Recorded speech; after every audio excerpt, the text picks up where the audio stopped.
এটা কেন প্রকাশ্যে গণনা হইতেছে না, আবার কেন স্টপ হইতেছে, এটা সন্দেহের চোখে আমরা দেখতেছি। এখন আবার যদি এভাবে গণনা না হয় তাহলে ওই আগের মতোই জনগণের মনে সেই প্রশ্নটা আবার উদয় হবে। সবাই জানি যে কত টাকা উঠে না উঠে। হযরত শাহজালাল রহমতুল্লাহি আলাইহি যাদের জন্য উনার এই দরগা শরীফের আয়কে উনি বরাদ্দ দিয়ে গেছেন তাদের জন্য ব্যবহার হোক। এখন আমরা চাই স্বচ্ছ গণনা করা হোক। দীর্ঘ 700 বছরের রেকর্ড ভেঙে প্রথমবারের মতো হযরত শাহজালাল মাজারের ডেগ এবং দানবাক্সের টাকা প্রকাশ্যে গণনা করেছিলেন সিলেটের সাবেক জেলা প্রশাসক সারোয়ার আলম। তার ঠিক 19 দিন পর গত 11 জুলাই দ্বিতীয় দফায় গণনা করা হয় শাহজালাল মাজারের ডেগ এবং দানবাক্সের টাকা। জনদাবি ছিল একটা নির্দিষ্ট সময় পরপর শাহজালাল মাজারের ডেগ এবং দানবাক্সের টাকা প্রকাশ্যে গণনা করা হবে, কিন্তু দ্বিতীয় দফায় গণনার এখন 1 মাস অতিবাহিত হতে চললেও এখন পর্যন্ত কেন শাহজালাল মাজারের ডেগের টাকা প্রকাশ্যে গণনা করা হচ্ছে না, এই প্রশ্ন জনগণের মনে। তাদের মনে আরও যে প্রশ্নটি উকি দিচ্ছে, তাহলে কি আর কখনোই প্রকাশ্যে আসবে না শাহজালাল মাজারের ডেগের টাকা? এটা তো হচ্ছে মাজারের টাকা। এই টাকাটা বেসিক্যালি দেওয়া তো হয় মাজারের স্বার্থে, ইসলামের স্বার্থে, যারা এইখানে স্টুডেন্ট আছে মাদ্রাসা উন্নয়নের জন্য। বাট এটা কেন প্রকাশ্যে গণনা হইতেছে না, আবার কেন স্টপ হইতেছে, এটা সন্দেহের চোখে আমরা দেখতেছি। অবশ্যই এটা গণনা করা উচিত এবং প্রকাশ্যে গণনা করা উচিত, কারণ এইটা মাজার নিয়ে এই টাকাটা কী হইতেছে, হ্যাঁ দুনিয়ার সব জায়গার হিসাব আছে, কিন্তু মাজারের কোনো হিসাব নাই। এটা কেন হবে? সব মাদ্রাসার হিসাব আছে, দরগার মাজারে নাই, শাহপনা মাজারে নাই। এটা অবশ্যই হিসাব হওয়া উচিত। এখন আবার যদি এভাবে গণনা না হয় তাহলে ওই আগের মতোই জনগণের মনে সেই প্রশ্নটা আবার উদয় হবে যে আবারও কি আমরা সেই অন্ধকারের অতল গহ্বরে কি আবার তলিয়ে যাব।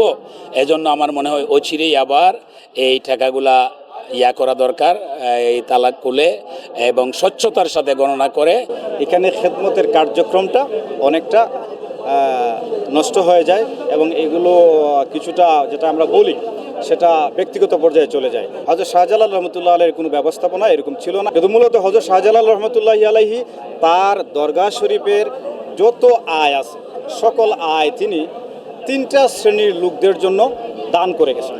যেভাবে আমরা দেখি মাজারের টাকা উঠতে, সেই টাকাটা যদি ঠিকমতো ইউটিলাইজ করা হইতো তাইলে আমার পার্সোনাল ওপিনিয়ন হচ্ছে হয়তো বা দরগাকে সোনা দিয়ে মারানো যেত।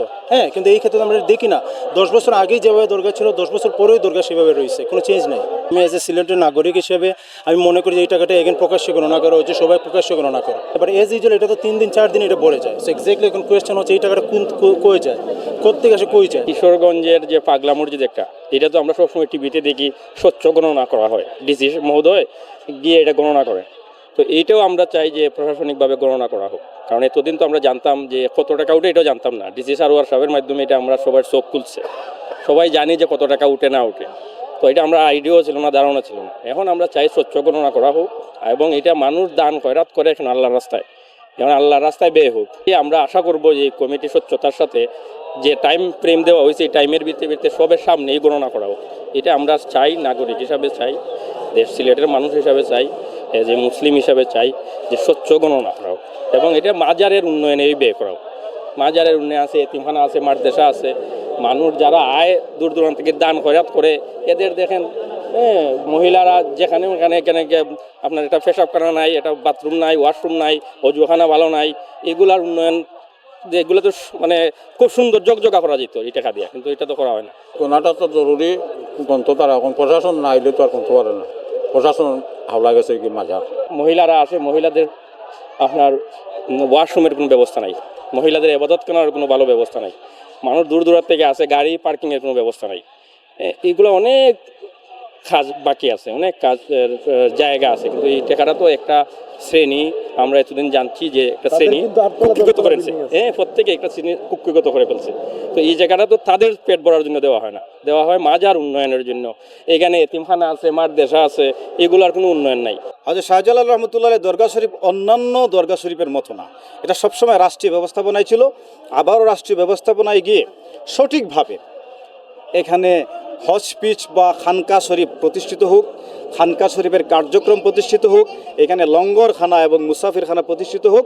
হযরত শাহজালাল রহমতুল্লাহি আলাইহি যাদের জন্য উনার এই দরগা শরীফের আয়কে উনি বরাদ্দ দিয়ে গেছেন তাদের জন্য ব্যবহার হোক, আমরা এটাই চাই।